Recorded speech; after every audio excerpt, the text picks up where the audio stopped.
तत्सवितुर्वरेण्यं ओम शांति शांति शांति।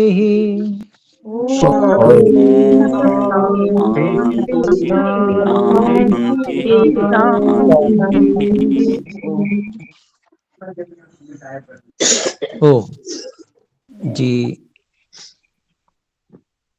वैशेषिक दर्शन की इस कक्षा में हम वैशेषिक दर्शन के 3 सूत्रों को पढ़ चुके हैं और चौथे सूत्र की भूमिका और चौथे सूत्र का सूत्रार्थ भी हमने पढ़ लिया था और इसके व्याख्यान से हम आज आरंभ करेंगे। इससे पूर्व में यदि हम में से कोई बात पूछना चाहते हैं, कोई शंका है, तो हस्त उत्थापन के द्वारा सूचित कर सकते हैं।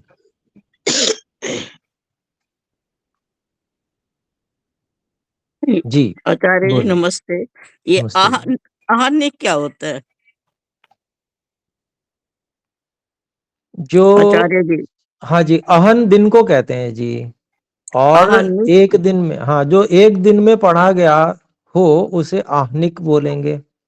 अच्छा, ठीक है जी। जी ठीक है जी, तो धन्यवाद। और कोई शंका नहीं है तो हम आगे बढ़ सकते हैं।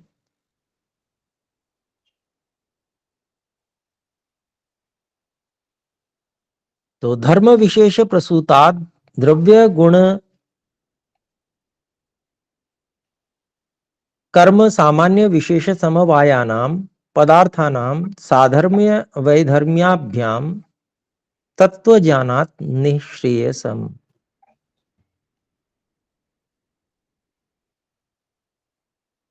तो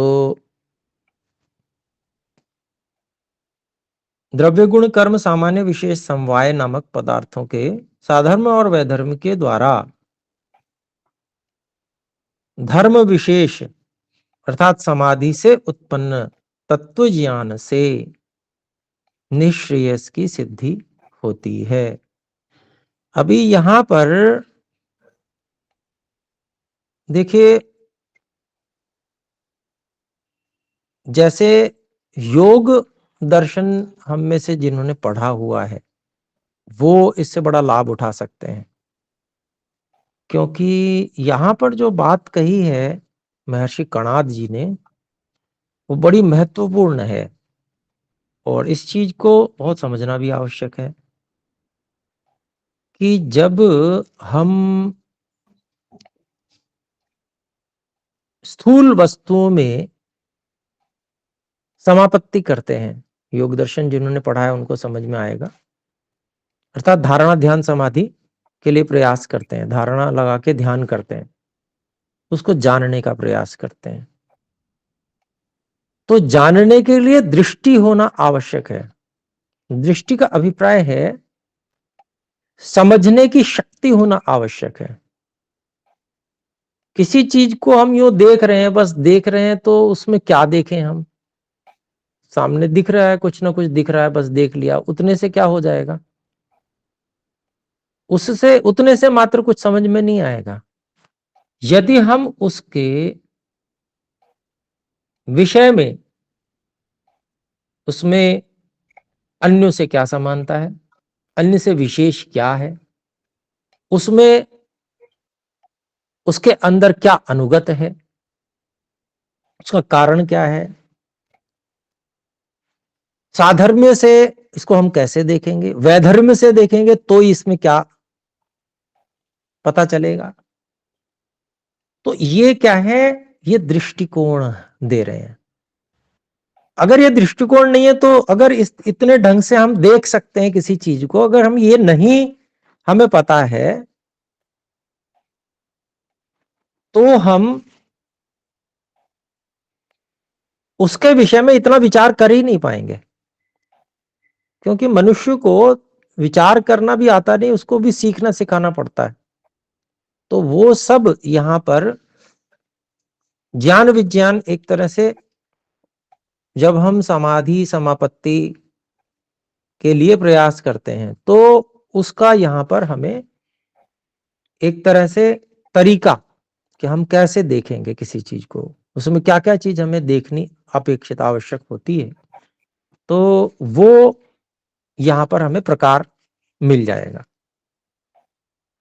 तो अगर हम उस दृष्टि से इसको देखेंगे समझेंगे तो हमें बड़े काम की चीज लगेगी।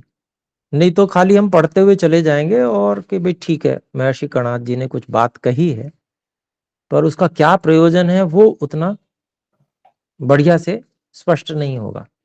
तो ये जो धर्म विशेष जो कहा गया है, वही धर्म विशेष जो है वह समाधि से उत्पन्न जो तत्व ज्ञान है उसकी बात है।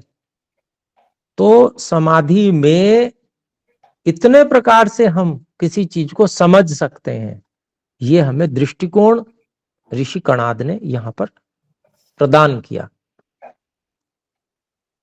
तो आइए देखते हैं, इसके भाष्य को देखते हैं। द्रव्य गुण कर्म सामान्य विशेष समवायानाम पदार्थानाम, ये जो सूत्रस्थ पद हैं उसको खोलते हैं स्वामी जी। द्रव्यादीनाम षण्णाम पदार्थ पद वाच्यानाम, द्रव्य आदि, द्रव्य गुण कर्म सामान्य विशेष समवाय, ये जो 6 गिनाए हैं, है ना, इन पदार्थ पदवाचन, पदार्थ नाम से जिनको कहा गया है, साधर्म वैधर्म्याभ्याम, ये इसको खोलते हैं। अन्यैः सह समान धर्मत्वेन तुल्य धर्मत्वेन तथा विरुद्ध धर्मत्वेन अन्योन्य व्यावर्तक धर्मत्वेन नैजिक गुणवत्वेन च। तो स्वामी जी की जो शैली है वो एक एक शब्द को और फिर से खोलते जाना, अन्य शब्दों से अभिव्यक्त करते जाना, ऐसी शैली है। तो कहते हैं साधर्म वैधर्म्याभ्याम को बता रहे हैं कि अन्यैः सह, अन्यों के साथ में, समान धर्मत्वेन, समान धर्मता से, अर्थात तुल्य धर्मत्वेन, तुल्य धर्मता से अर्थात एक जैसी उनमें जो धर्म है उनके द्वारा, तथा विरुद्ध धर्मत्वेन, विरोधी धर्मों के द्वारा वैधर्म्याभ्याम कहा है। तो विरुद्ध धर्म के रूप से, फिर कहते हैं उसी को खोलते हुए कहते हैं अन्योन्य व्यावर्तक धर्मत्वेन, जो एक दूसरे को एक दूसरे से अलग करने वाला धर्म है, उस धर्म के रूप से, उसी को कहते हैं खोलते हुए नैजिक गुणवत्वेन, जो उसमें अपना विशेष गुण है उस गुण के रूप से। तो वही जो उसका अपना विशेषता है, किसी भी चीज की जो अपनी विशेषता है, वही उसको अन्यों से पृथक करती है, भिन्न करती है। तो आगे कहते हैं, देखिए, धर्म विशेष प्रसूतात तत्व ज्ञानात, इसको जो सूत्रस्थ पद है इसको खोलते हैं। आत्मनि प्रकटीभूत धर्म विशेषात, आत्मा में प्रकट हुए धर्म विशेष से। क्योंकि देखिए अंतिम जो ज्ञान वो कहां पर हो रहा है? आत्मा में ही हो रहा है, आत्मा ही जान रहा है। तो वो जो धर्म विशेष है वो आत्मा में प्रकट हो रहा है, और उसी को कहा तत्व ज्ञानात, उस तत्व ज्ञान से, यथार्थ ज्ञान से, उसी को खोलते हैं तत्व ज्ञान आख्यादेव धर्म विशेष प्रसूतात, अर्थात तत्व ज्ञान नामक, यथार्थ ज्ञान नामक एवं धर्म विशेष के उत्पन्न होने से, प्रसूतात। आगे कहते तत्व ज्ञानम एवं आत्मनि प्रकटीभूतो धर्म विशेष, तत्व ज्ञान ही वह है जो आत्मा में प्रकट होने वाला धर्म विशेष है। उसी को कहते हैं, आगे बढ़ाते हैं, ऐहिक अमुष्मिक धर्माभ्याम, जो इस जन्म में करने योग्य कर्तव्य कर्म इत्यादि हैं, और अमुष्मक अर्थात जो अगले जन्म के लिए करने योग्य कर्म होते हैं, उनके धर्मों से, उसको खोलते हैं ऐहिक अमुष्मक को। वर्ण आश्रम कर्मकांड रूपाभ्याम, जो वर्णाश्रम धर्म है वो तो ऐहिक हैं, और जो कर्मकांड रूप नाम वाले हैं वो हैं अमुष्मक। तो इस जन्म वाले और उस जन्म वाले।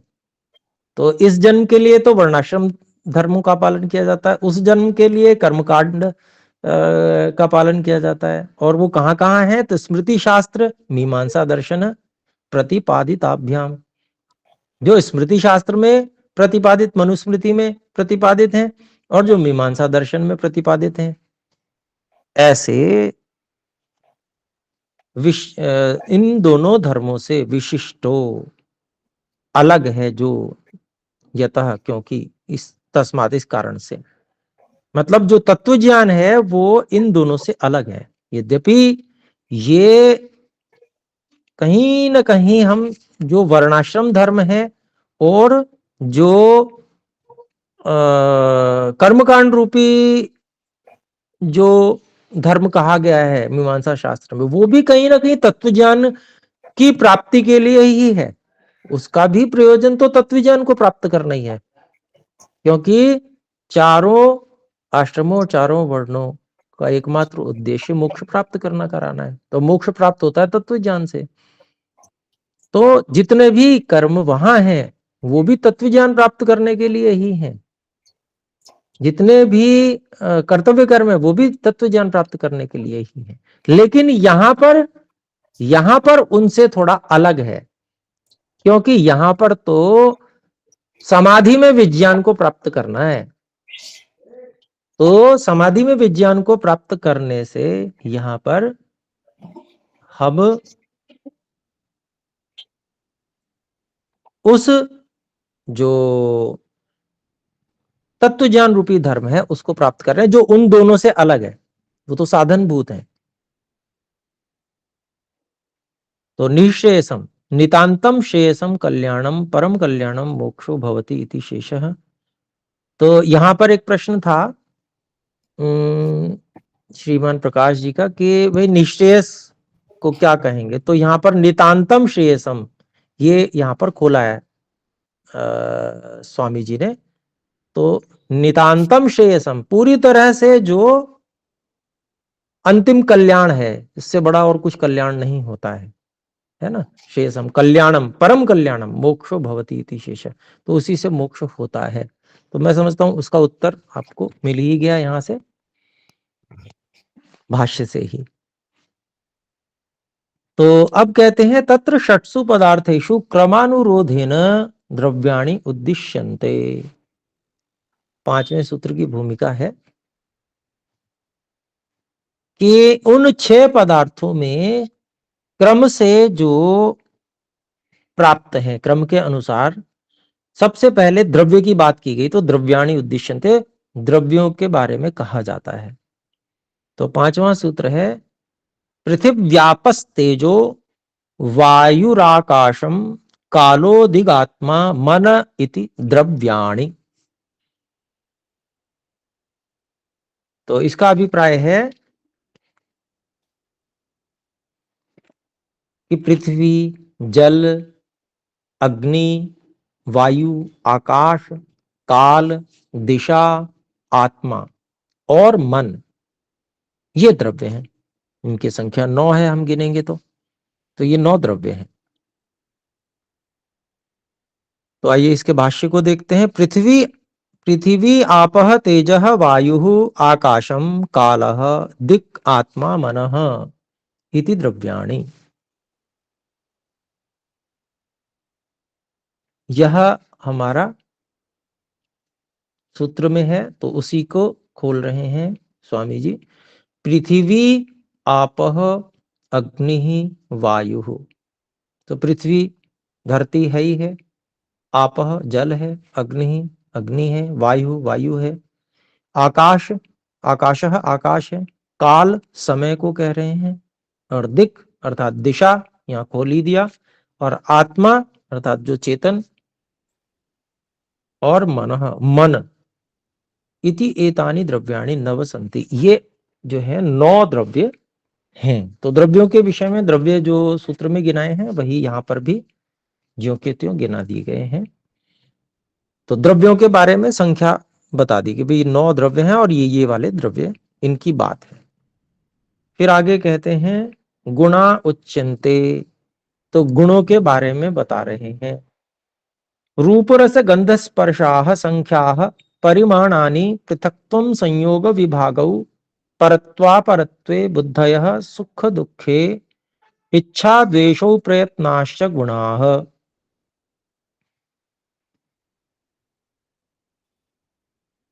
तो ये छठा सूत्र है, यहाँ पर गुण गिनाए गए हैं।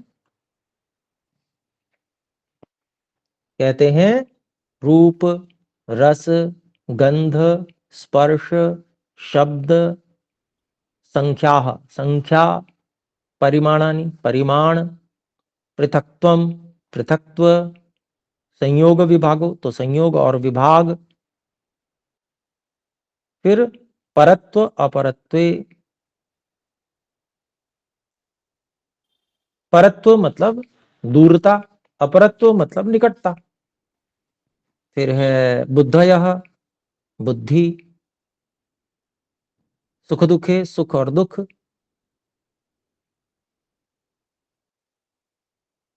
अब बुद्धि यहां पर ज्ञान से संबंधित है, क्योंकि बुद्धि अपने आप में गुण नहीं, अगर बुद्धि को देखेंगे तो वो द्रव्य में आ जाएगा, लेकिन बुद्धि यहाँ ज्ञान से मतलब है। ज्ञान, सुख दुख, इच्छा द्वेषो, इच्छा और द्वेष, प्रयत्नाश्च गुण, और प्रयत्न, ये गुण है। अब इसमें च से हम और भी ग्रहण कर सकते हैं, जैसे द्रवत्व, गुरुत्व, द्रवत्व, स्नेह, संस्कार, धर्म, अधर्म, तो इस प्रकार से इनको भी गिन लेंगे तो सब कुल मिला के 24 गुण हो जाएंगे। तो आइए इसका हम भाष्य देखते हैं। रूपरस गंध स्पर्शाः इंद्रियैः द्रव्याणां प्रत्यक्षत्वे रूपगुणस्य प्राधान्यं प्रत्यक्ष शब्दे साक्षात् अक्ष शब्दस्य नेत्रेन्द्रिय वाचित्वात्। तो कहते हैं इंद्रियैः द्रव्याणां प्रत्यक्षत्वे, इंद्रियों से द्रव्यों का प्रत्यक्ष होने में रूप गुणस्य प्राधान्यम, रूप गुण की प्रधानता होती है। रूप सबसे अधिक प्रभावी गुण है प्रत्यक्ष करने में। आगे कहते हैं प्रत्यक्ष शब्द साक्षात अक्ष शब्दस्य नेत्रेंद्रिय वाचित्वात्। तो प्रत्यक्ष शब्द जो है उसमें साक्षात अक्ष शब्द जो है, प्रत्यक्ष प्रति अक्ष, तो अक्ष शब्द वहां पर है, तो इस शब्द के नेत्रेंद्रिय वाचित्वात्, अक्ष आंख को कहते हैं, तो नेत्रेंद्रिय को का वाची है ये शब्द, इसलिए नेत्रेंद्रिय ग्राह्यो गुण, नेत्रेंद्रिय ग्राह्यो रूप गुणस्तस्मात्, और नेत्रेंद्रिय से कौन सा गुण ग्राह्य होता है, ग्रहण किया जाता है, तो वह रूप गुण है, इसलिए प्रथमम रूप गुण उपात्तः। तो सूत्र में सबसे पहले रूप गुण को लिया गया है। रसश्च गंधापेक्षया मुख्यत्वम, रस की गंध की अपेक्षा से अधिक मुख्यता है, तस्माद रसगुण ततः पूर्वम गृहीतम, इसलिए गंध की अपेक्षा से रस को पहले ग्रहण कर लिया गया है। तो ये थोड़ी सी कि भाई सूत्र में ऋषि ने पहले क्यों ये ग्रहण किया, वो थोड़ा सा बताया है। तो एक सोचने का प्रकार है, हम ऐसा ऐसा ना भी सोचें, हम ऐसा भी सोच सकते हैं कि भाई ऋषि की विवक्षा है कि वो उसको पहले बताना चाहते हैं, तो कोई बात नहीं, आगे देखते हैं। भूतेष्वाकाशस्याव्यक्तत्वात् गुणस्यानुमेयत्वात् परीक्षणीयत्वाच्च सोऽत्र न पठितः।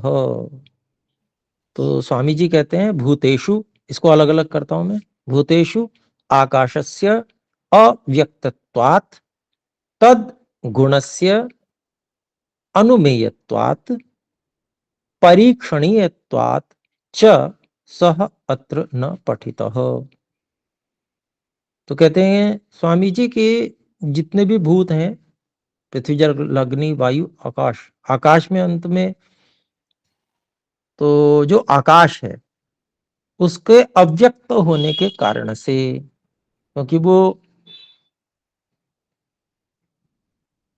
सीधा जो है अनुभव में नहीं आता, तो अव्यक्त है।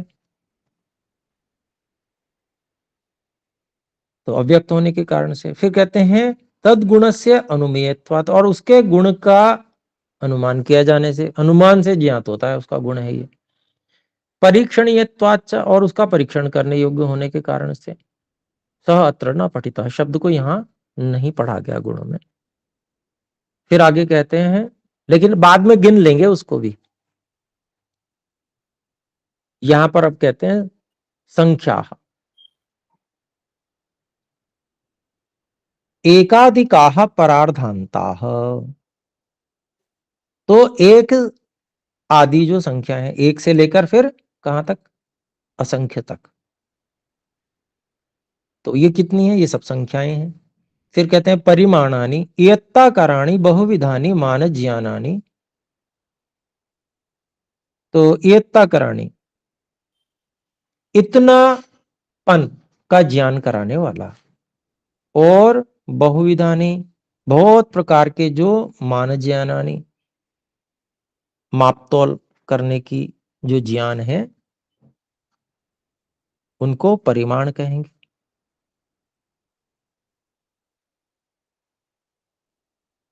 पृथक्त्वम संयोग विभागो, तो कहते हैं स्वतः पृथक भावः पृथक्त्वम,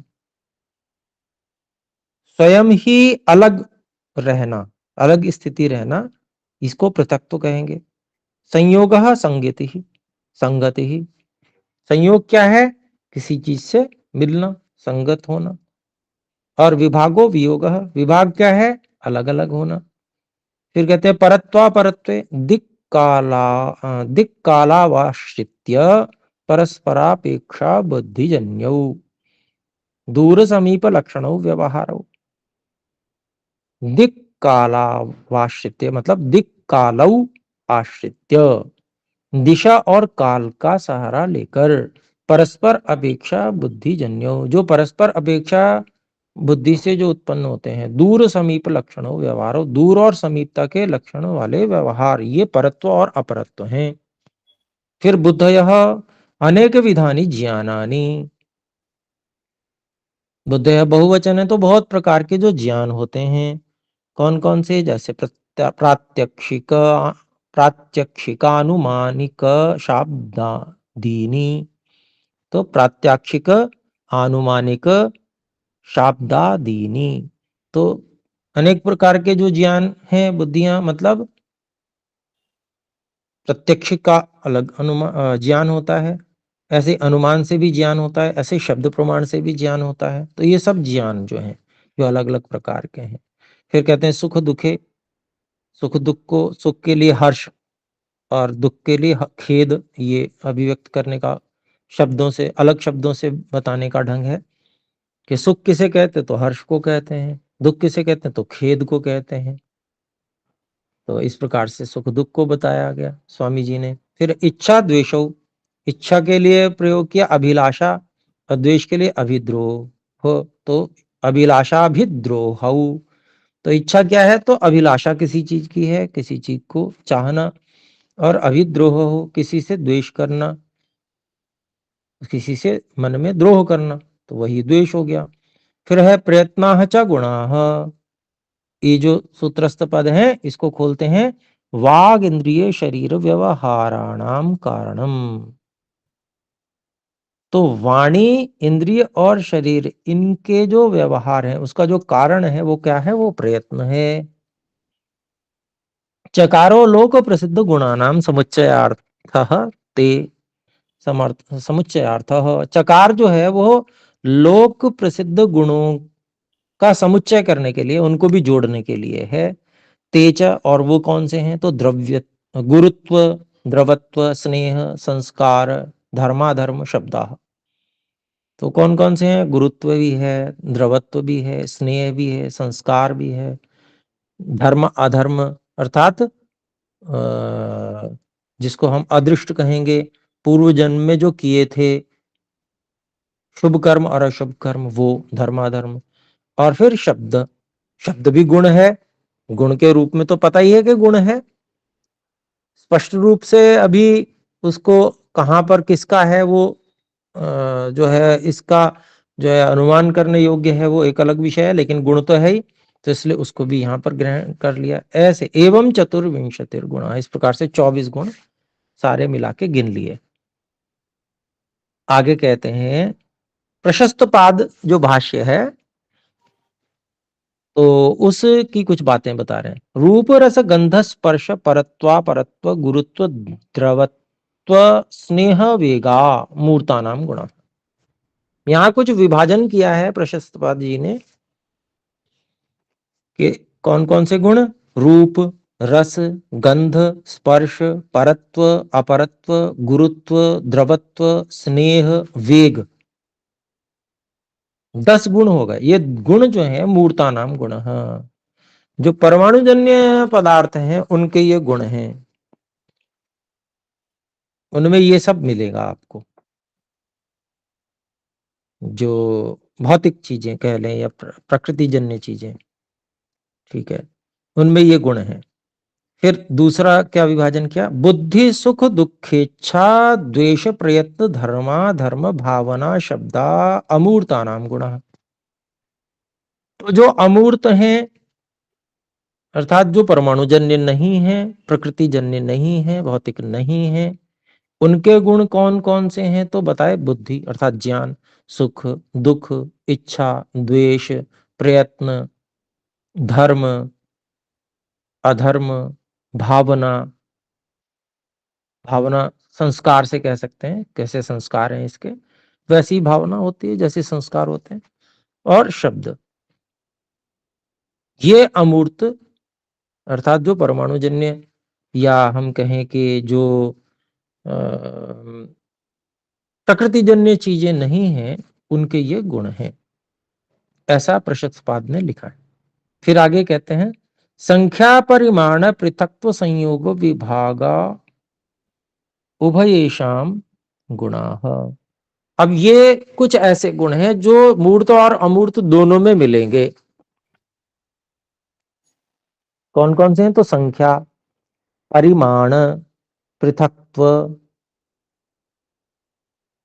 संयोग, विभाग, ये जो है सभी में प्राप्त हो सकते हैं। अब ये आवश्यक नहीं है कि सभी में मिले ही, किसी में कोई मिलेगा किसी में कोई मिलेगा, सब में सब हो ये आवश्यक नहीं होता। तो इति प्रत्येक प्रशस्त पाद है, ऐसा प्रशस्त पाद जी ने बताया है अपने भाष्य में। तो ये हमारा छठा सूत्र पूरा हुआ। तो देखेंगे इसमें क्या है कि हम कितना अलग अलग करके चीजों को समझाया जा रहा है ना। तो क्या है कि इससे क्या होता है, बुद्धि का विकास होता है, अर्थात हम सीखते हैं बहुत कुछ कि हम किसी चीज को कैसे देखेंगे, देखने में हम किस प्रकार से जो अपना ज्ञान है उसको उपयोग करेंगे। तो पहले से बहुत कुछ जो ज्ञान होता है उसके आधार पर ही हम वस्तुओं को देखते और समझते हैं। तो यह इसीलिए यह हमारे ज्ञानवर्धन के लिए, जिससे हमारे वो काम आए तत्व ज्ञान में। तो आइए देखते हैं कर्माणु खलु अपि प्रदर्शन्ते, अगला सूत्र 7वें की भूमिका है। तो निश्चय से कर्म भी दिखाए जा रहे हैं, दिखाए जाते हैं। उत्क्षेपणमवक्षेपणमाकुञ्चनं प्रसारणं गमनमिति कर्माणि। उत्क्षेपणम अवक्षेपणम आकुंचनम प्रसारणम गमनम इति कर्माणि। तो 5 कर्म बताए, उत्क्षेपण ऊपर उठना, अवक्षेपण नीचे गिरना, आकुंचन सिकुड़ना, प्रसारण फैलना, गमन गति करना है, ये सब कर्म है। आइए भाष्य देखते हैं।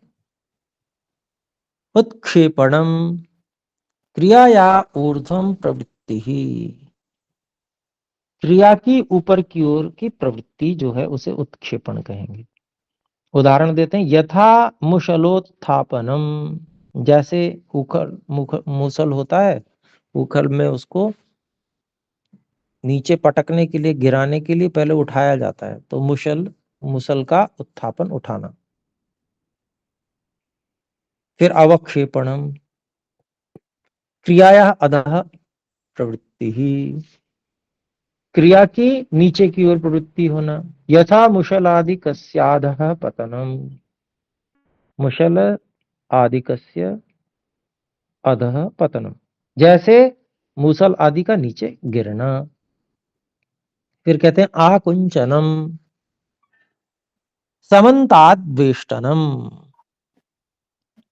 सब ओर से लपेटना, वेष्टनम।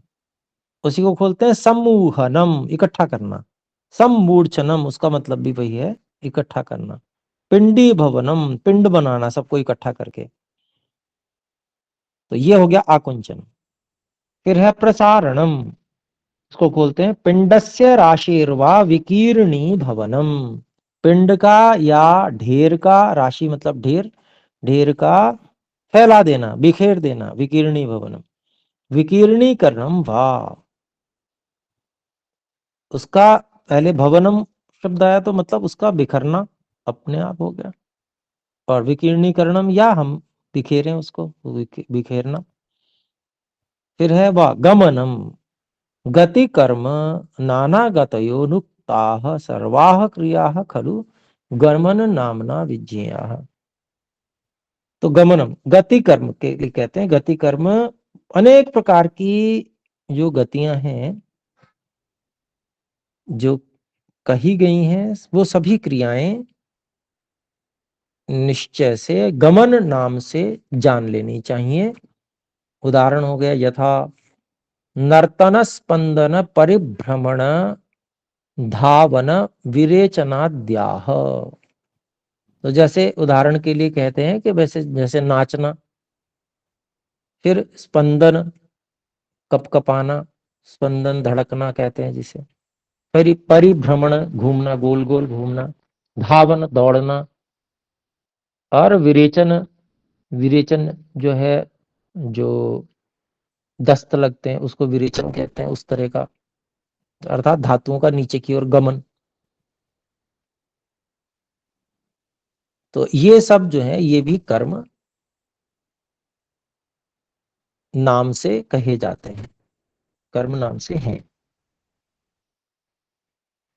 तो ये कर्म भी बता दिए, द्रव्य गुण कर्म, ये कर्म तक बता दिया। अब आइए देखें भाष्य, इसका जो हमारा भूमिका है 8वें सूत्र की, अगला 8वां सूत्र, उसकी भूमिका।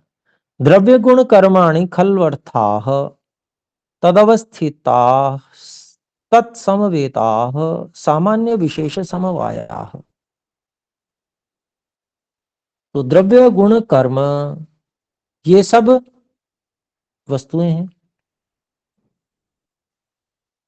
तदवस्थिताः, वो अवस्थित हैं। तत्समवेताः, वो मिली हुई हैं। सामान्य विशेष समवायाः,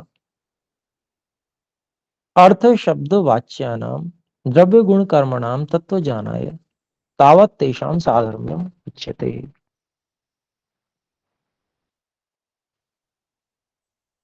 जो कि सामान्य विशेष और समवाय भी हैं। ऐसे अर्थ शब्द से कही जाने वाली जो द्रव्य गुण और कर्म, ये तीनों चीजें हैं, इनके तत्व ज्ञान के लिए तब तक, अर्थात पहले, इनके साधर्म्य को कहते हैं।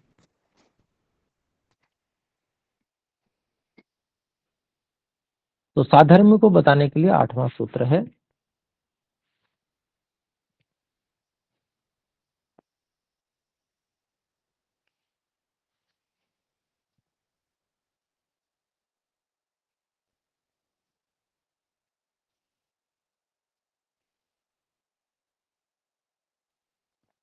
तो सूत्र है 8वां, सदनित्यम द्रव्यवत कार्यम कारणम सामान्य विशेष वदिति द्रव्य गुण कर्म नाम अविशेष। तो साधर्म में बता रहे हैं अविशेष अर्थात समानताएं क्या है। तो द्रव्य गुण कर्म में सत्ता वाला होना, सत, अनित्यम,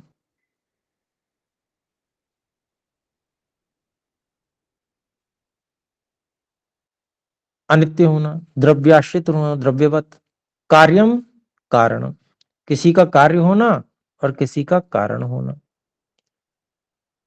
सामान्य विशेष वदिति, सामान्य होना और विशेष होना। ऐसा द्रव्य गुण कर्म नाम अविशेष, ये द्रव्य गुण और कर्म तीनों में एक समान है। तो द्रव्य गुण कर्म ये तीन चीजें हैं, तीनों में क्या समानता है कि वो सत्ता वाले हैं, अनित्य हैं, द्रव्य वाले हैं अर्थात द्रव्य के आश्रित हैं। वो कार्य भी बनते हैं, कारण भी बनते हैं, और उनमें समानता भी हो सकती है, विशेषता भी हो सकती है। तो ये सब जो हैं, जो भी बातें बताई गई, ये सारी तीनों में है, द्रव्य गुण और कर्म तीनों में।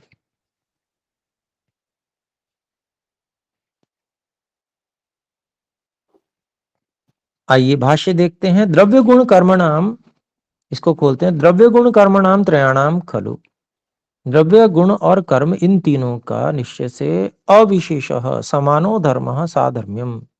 अविशेष मतलब जो समान धर्म है वही साधर्म्य है, उसी को अविशेष कहा है। तो कहते हैं सत्ता वर्तमानत्वम,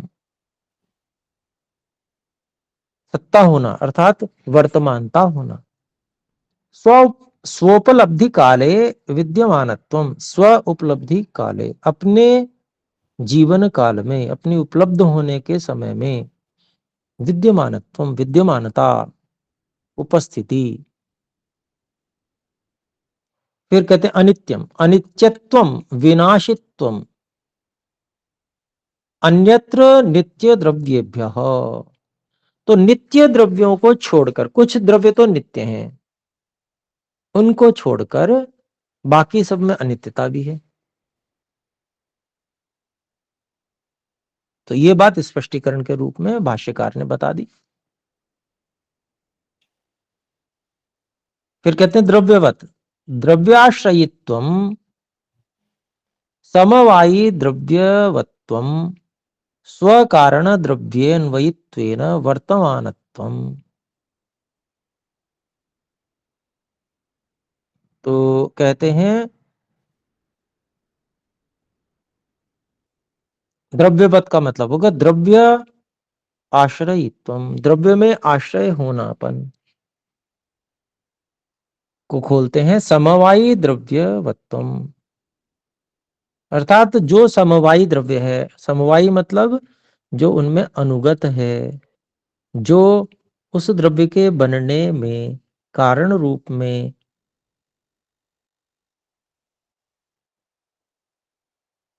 जिसको हम कहेंगे उपादान कारण के रूप में लगा हुआ है।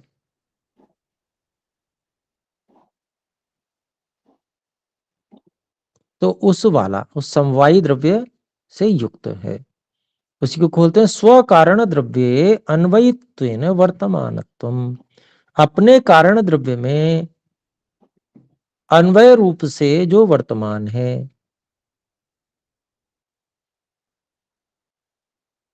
फिर आगे कहते हैं अन्यत्र नित्य द्रव्येभ्यः, द्रव्यवत्व तो उनमें भी है, नित्य द्रव्य भी द्रव्य वाले ही हैं उनमें, यद्यपि उसका और कोई कारण नहीं है, लेकिन उसमें जिसको हम कहेंगे द्रव्य तो है ही, द्रव्य की वर्तमानता वहां पर है ही, तो द्रव्यवत तो कहा ही जाएगा। आगे कहते हैं कार्य द्रव्यम स्व कारण द्रव्यम आश्रयति ही, जो कार्य द्रव्य है वो अपने कारण द्रव्य को का आश्रय लेता ही है। नित्य द्रव्यों में ये नहीं होगा कि बस कारण द्रव्य कुछ नहीं होता, वो अब स्वयं ही रहेगा, उसमें अपने आश्रय से स्वयं ही रहेगा। लेकिन कार्य जो द्रव्य हैं वो अपने कारण का आश्रय लेते हैं, उपादान कारण। आगे कहते हैं तथा गुण कर्मणि तु द्रव्यवर्तिनी भवत एव। तो जो गुण और कर्म है वो तो द्रव्य के आश्रय से रहते ही हैं। फिर द्रव्य मंत्रेण न तयोः स्वरूपोपलब्धि ही, द्रव्य के बिना गुण और कर्म की स्वरूप उपलब्धि नहीं हो सकती। फिर आगे कहते हैं कार्यम, कार्यत्वम कार्य द्रव्य ही, जो कार्य द्रव्य होता है उसी में कार्यत्व होता है, कार्यपन होता है। आगे कहते हैं कार्य द्रव्यम कार्य गुण कार्य कर्म, कार्य द्रव्य भी है, कार्य गुण भी है और कार्य कर्म भी है।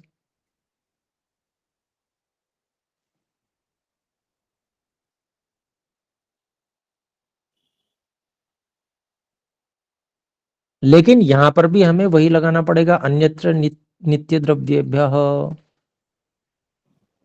नित्य द्रव्यों को छोड़कर। कार्य द्रव्य है,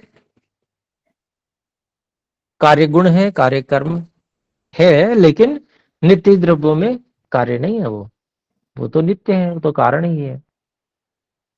तो उसको छोड़कर फिर आगे कहते हैं कारणम, कारणत्वम कार्य द्रव्यस्य द्रव्यम कारणम गुणश्च कारणम। तो इनमें द्रव्य गुण कर्म में कारणपन भी समान है। तो कार्य द्रव्यम कारण, कार्य द्रव्य का द्रव्य ही कारण है।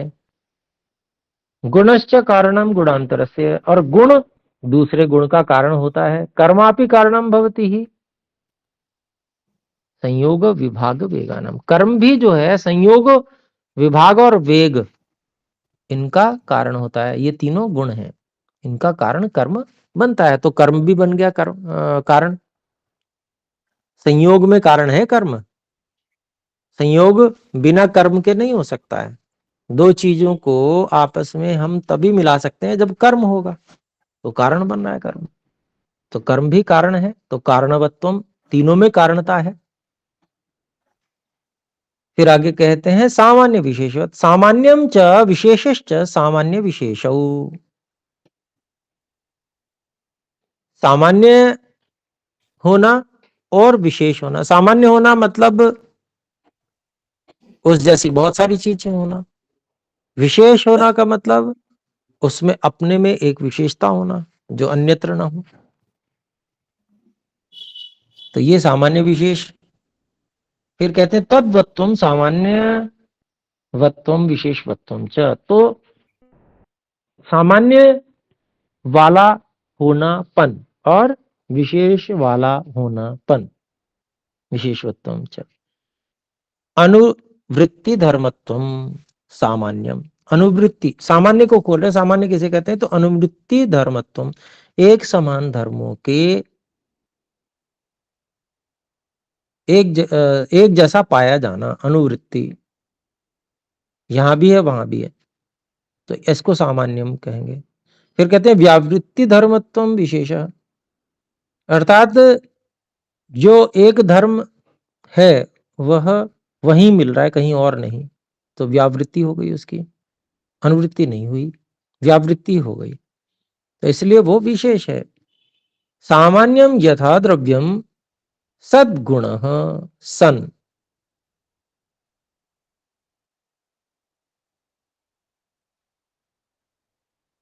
सद्गुण यहां तक लेंगे। तो सामान्यम, सामान्य को उदाहरण से समझा रहे हैं, द्रव्यम सत, तो द्रव्य जो है सत्ता वाला है, गुण है सन, गुण भी सत्ता वाला है, कर्म सत, कर्म भी सत्ता वाला है। तो द्रव्य गुण और कर्म तीनों सत्ता वाले हैं, ये समानता हो, इसलिए सामान्य है। तदिदम सत्तावत्वम सामान्यम, उसमें आगे कह दिया स्वामी जी ने कि वह यह जो सत्ता वाला होनापन है यही इन तीनों में समानता है, सामान्य है। फिर कहते तथा द्रव्येषु द्रव्यत्वम, गुणेषु गुणत्वम, कर्मसु कर्मत्वम सामान्यम। अब सभी द्रव्य हैं, अगर सभी द्रव्य देखे जाएं तो द्रव्यों में द्रव्यत्व, द्रव्यपन जो है वो एक जैसा है। ऐसे जितने भी गुण हैं उनमें गुणत्व जो है, गुण होनापन, वो सब में एक, गुणों में एक जैसा है। ऐसे कर्मों में कर्मपन जो है सब में एक जैसा है, ये सामान्य है। फिर कहते हैं तद्वत जाति मत्वम, उसी के समान जाति वाला होना, समान जाति वाले हों तो वो सामान्य हो गए। एक ही जाति के व्यक्ति, द्रव्य एक ही जाति का है तो सामान्य। आगे देखते हैं, विशेषो यथा द्रव्यम गुण कर्मभ्याम विशिष्ट धर्मम। विशेष क्या है, जैसे द्रव्य जो है गुण कर्मों से विशेष धर्म रखता है क्या। और आगे कहते हैं गुणो द्रव्य कर्माभ्याम विशिष्ट धर्म, और गुण जो है वो द्रव्य और कर्मों से अलग धर्म रखता है। ऐसे ही कर्म द्रव्य गुणाभ्याम विशिष्ट धर्मम, और कर्म जो है वो द्रव्य और गुणों से अलग धर्म रखने वाला है। एवं विशेषवत्वम द्रव्य गुण कर्मणाम स्व स्वरूपे ही, तो ऐसे जो उनमें विशेषता है वो द्रव्य गुण कर्म में अपने अपने रूप में है, तो द्रव्य द्रव्य ही है।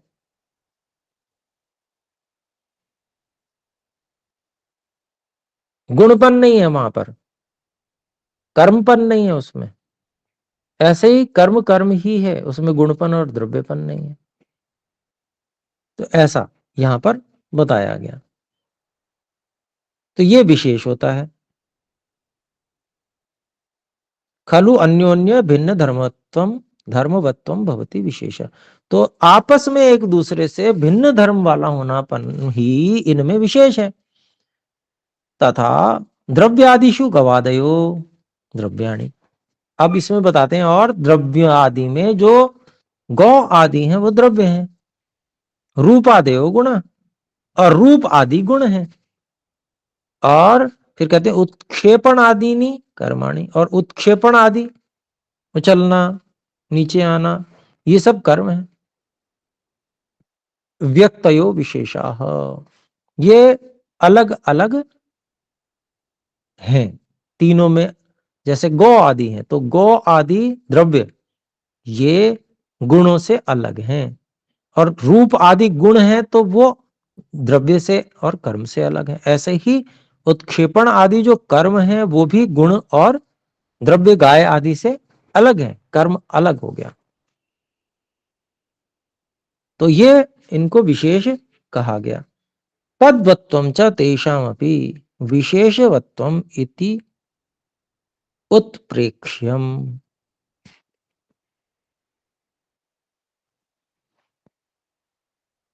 तो कहते हैं तद्वत्वम, उनका उस प्रकार का होनापन।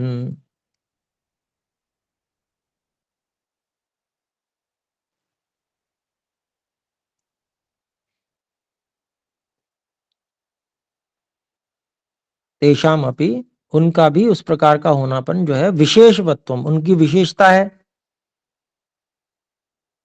इति उत्प्रेक्षम, ऐसा समझना चाहिए। तो अभिप्राय यही है कि जैसे गाय आदि द्रव्य हैं तो गाय में गायपन जो है विशेष है, ये कहना चाहते हैं। इसी तरह से जैसे रूप है तो जैसे कोई रंग ले ले हम, तो वो रंग जो है पीला रंग है, तो पीला रंग अपने आप में विशेष है, वो रूप के अंतर्गत आ गया, लेकिन उसमें और अधिक विशेषता हो गई। इस तरह से ले सकते हैं। तो द्रव्य गुणयोः साधर्म्यम समान धर्मम प्रोच्यते। अभी जो है हमको तीनों में समानता बताई गई, द्रव्य गुण और कर्म तीनों में क्या समानता है और उनमें क्या विशेषता है, वो भी हमने इसके बीच में ही देखा।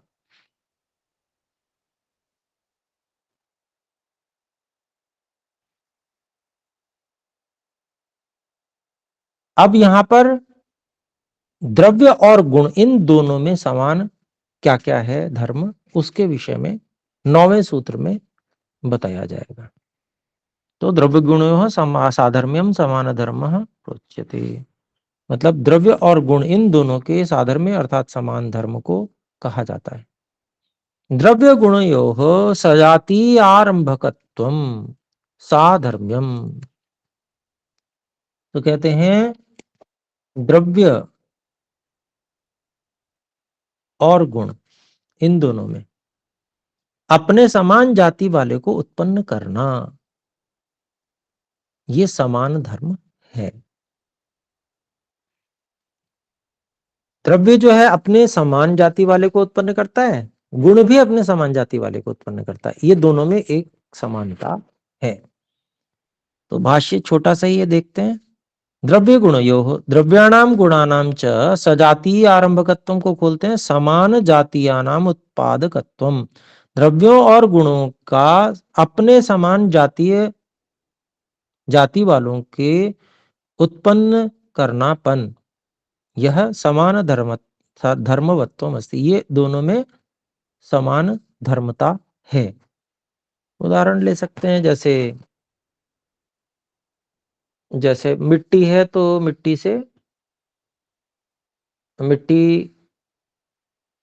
द्रव्य है, तो अपने ही समान धर्म वाले घड़े सकोरे इत्यादि को उत्पन्न करती है,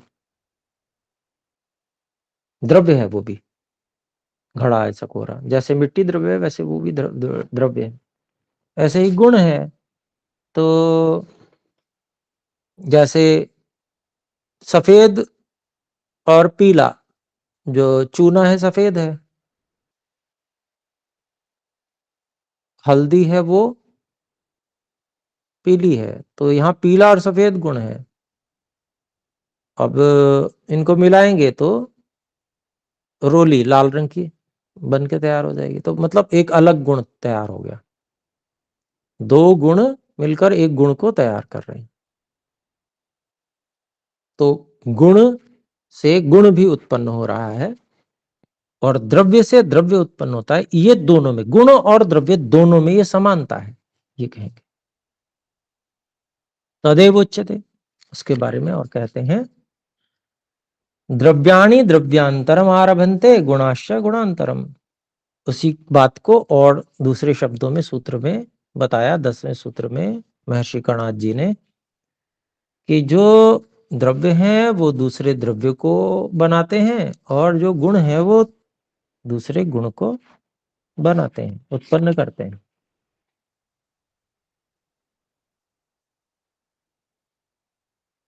अपने समान दूसरे द्रव्य को उत्पन्न करते हैं द्रव्य, और गुण अपने समान दूसरे गुणों को उत्पन्न करते हैं। इसके भाष्य को देखते हैं। स्वामी जी कहते हैं द्रव्याणि द्रव्यांतरम को खोलते हैं, द्रव्याणि खलु स्वसमानम अन्य सत्ताकम द्रव्यम एव,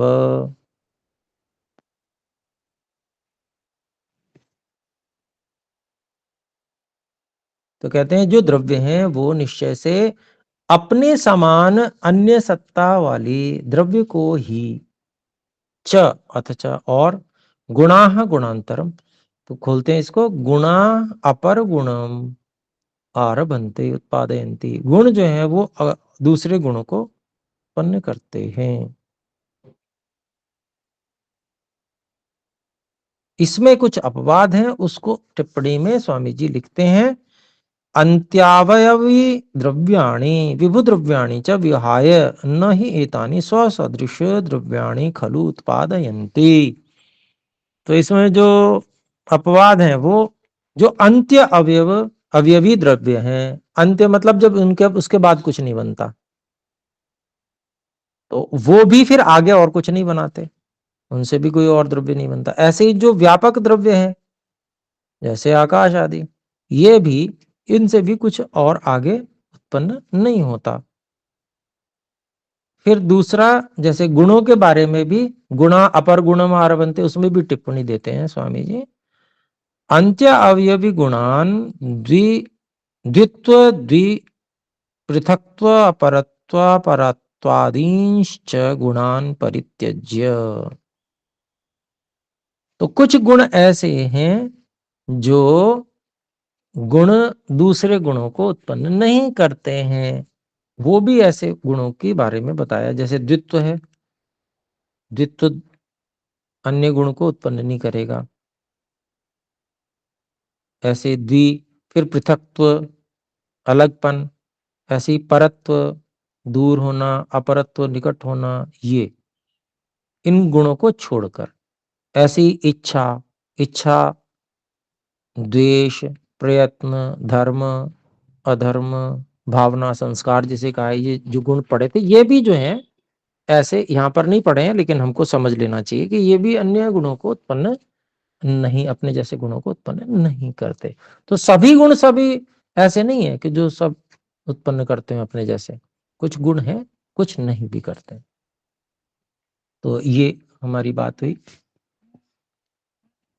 तो हमारा समय समाप्ति की ओर है और 11वां सूत्र है, एक ये देख लेते हैं, छोटा सा ही है। कर्म कर्म साध्यम न विद्यते, मतलब कर्म दूसरे कर्म को उत्पन्न नहीं करते। कर्म अन्य कर्म को उत्पन्न नहीं करता, कर्म स्वयं उत्पन्न होकर नष्ट हो जाता है बस। तो कहते हैं कर्म खलु कर्म साध्यम, कर्म अस्ति साध्यम यस्य तथा भूतम न विद्यते न लभ्यते। कर्म कर्म से ही सिद्ध होने वाला हो, अर्थात कर्म जो साध्य है कर्म का ही, इस प्रकार का कोई कर्म उपलब्ध नहीं होता। तस्य क्षणिकत्वात्, उसके क्षणिक होने के कारण से, तस्य तथा स्वभावात्, उसका वैसा स्वभाव है क्योंकि वो क्षणिक है। कर्म कर्म हुआ और समाप्त हुआ बस। कर्म साध्यत्वाभावात्, कर्म साध्य सामर्थ्याभावात्, तो कर्म साध्यत्व का अभाव होने से, कर्म साध्य सामर्थ्य का अभाव होने के कारण से, कर्म में कोई सिद्ध करने का सामर्थ्य नहीं है कि भाई किसी और कर्म को उत्पन्न कर दे। कर्म स्वयं में बस स्वयं उत्पन्न होकर नष्ट हो जाता है। तो 11वें सूत्र तक हम पढ़ चुके हैं। 12वें सूत्र की भूमिका से हम आगे पढ़ने वाले हैं। आप स्वाध्याय करें, विचार करें, चिंतन करें, क्योंकि विषय इतना सारा उपस्थित हो जाता है तो समय आपके पास रहता ही है बीच में। उस समय में इसका स्वाध्याय करें, समझें, और जो आपको समझ में नहीं आता है उसको अगली कक्षा में आप शंका के रूप में उठा सकते हैं, आरंभ में ही। जैसे मैंने आज की कक्षा में आरंभ में आपसे पूछा था कि आपको कोई शंका हो तो कृपया पूछ लें, इसी तरह से मैं अगली कक्षा में भी आपको ये अवसर दूंगा। तो जो देर से जुड़ते हैं उनको ये अवसर नहीं मिलेगा, तो इसलिए आरंभ में ही जुड़ेंगे तो शंका समाधान का अच्छा अवसर आपको प्राप्त हो जाएगा। और वैसे आप बीच में भी हस्तोत्थापन करेंगे तो मैं देख लेता हूँ मोबाइल की ओर, कोई हाथ खड़ा हुआ तो नहीं है। अगर आपको बीच में भी कोई शंका आती है तो पूछ सकते हैं। तो अभी फिर विराम करते हैं। आप सबका धन्यवाद, बड़े धैर्यपूर्वक और दार्शनिक बातों को आप सुन रहे हैं। तो आइए मिलकर एक बार ओम का उच्चारण करें।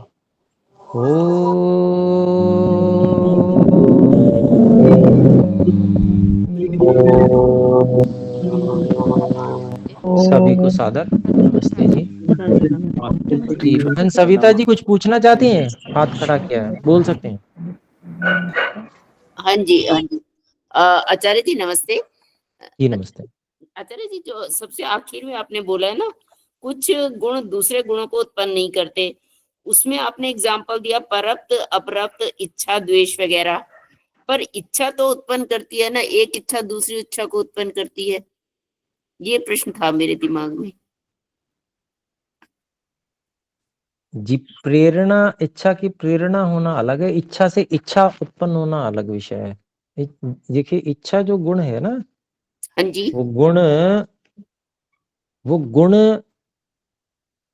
जो इच्छा गुण है वो अन्य इच्छा को उत्पन्न, अपने में वो गुण है, हाँ जी, परंतु वो अन्य इच्छा को उत्पन्न नहीं करता है। वो स्वयं में अपने आप में इच्छा है, अन्य इच्छा को थोड़ी उत्पन्न करता है वो।